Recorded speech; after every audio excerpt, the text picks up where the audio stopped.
amalan. Tolong diperhatikan. Yang pertama, syukuri nikmat Allah terhadap umur kita yang masih sehat walafiat sampai ketemu bulan puasa. Kita bersyukur.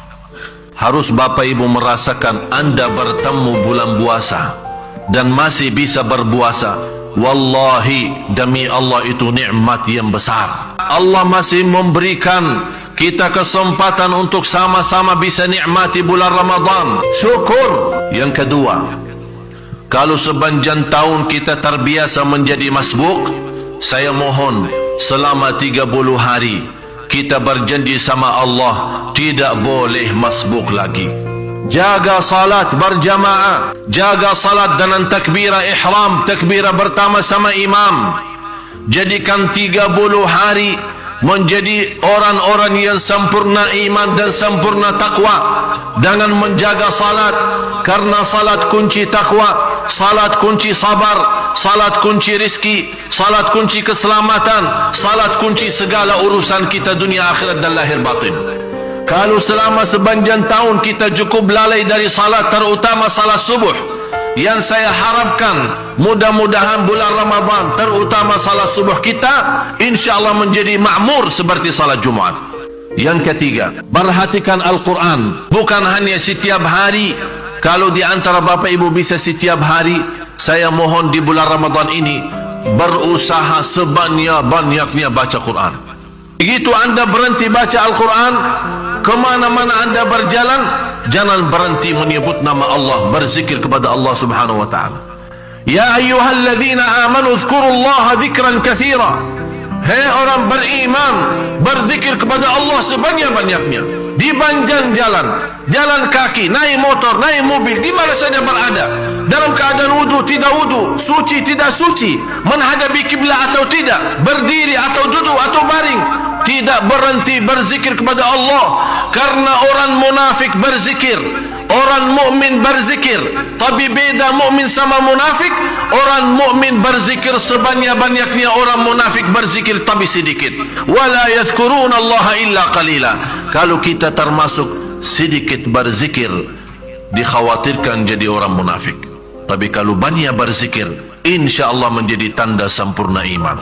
Yang terakhir, yang keempat, menjaga sedekah, apalagi salat subuh. Rasulullah sallallahu alaihi wasallam ajwada ma yakunu fi Ramadan. Rasul kedermawannya sepanjang tahun, jauh lebih kedermawannya terlihat di bulan Ramadan. Dikenal Rasulullah tidak pernah menolak. Sampai dalam sejarahnya, kalau ada orang minta bajunya, Rasul lepaskan bajunya dan memberikan kepada orang yang minta. Rasulullah sallallahu alaihi wasallam apapun begitu dermawannya sampai Rasulullah SAW marah pernah sekali sama Aisyah radhiyallahu anha. Ada beberapa dinar yang masih tersimpan di dalam rumahnya. Rasul menyuruh Siti Aisyah sedekahin kepada orang yang butuh. Begitu Rasul pulang dari masjid, kata Rasul kepada Aisyah, gimana istriku, sudah bersedekah dinar-dinar yang ada di rumah? Kata Siti Aisyah, aku lupa. Ke Rasulullah marah, saya tidak mau tidur di rumah saya, apalagi di bulan Ramadan masih ada harta di rumah. Cuma bayangkan, jangan Bapak Ibu habisin uangnya di rumah ya. Simpan-simpan aja ada boleh. Sebagian bagi, sebagian simpan. Kita tidak bisa seperti Rasul menghabiskan semuanya. Oleh karena itu, jadikan Ramadan menjadi saksi baik di hadapan Allah dalam hal sedekah kita. Rasulullah sepanjang tahun dermawan, tapi di bulan Ramadan dermawannya perlipat ganda. Kita sama-sama buktikan. Di bulan Ramadan insya Allah menjadi yang terbaik untuk kehidupan kita. Kalau memang Ramadan yang ini menjadi yang terakhir, mudah-mudahan semua amalan ibadah kita selama Ramadan diterima oleh Allah Subhanahu wa ta'ala.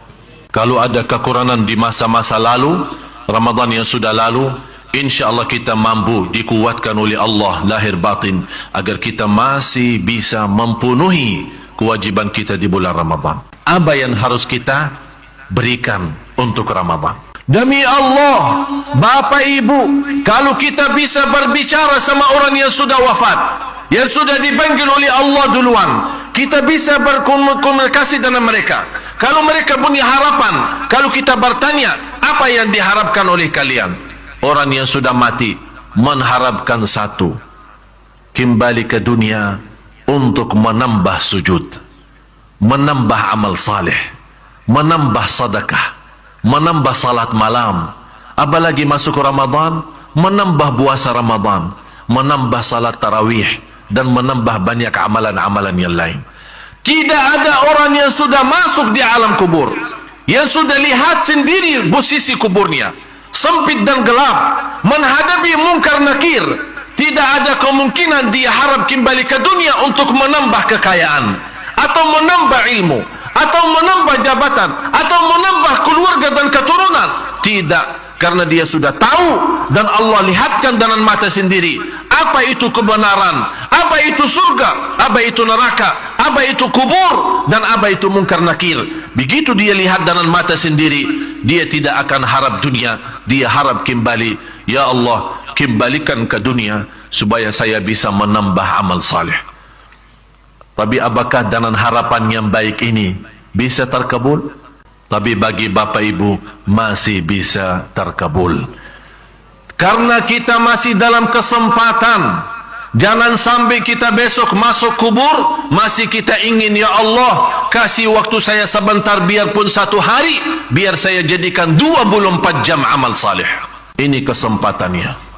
Bulan Ramadan yang terakhir. Bulan Ramadan kita jadi hamba Allah lahir batin. Bulan Ramadan ini kita buktikan, qul inna salati wa nusuki wa mahyaya wa mamati lillahi rabbil alamin.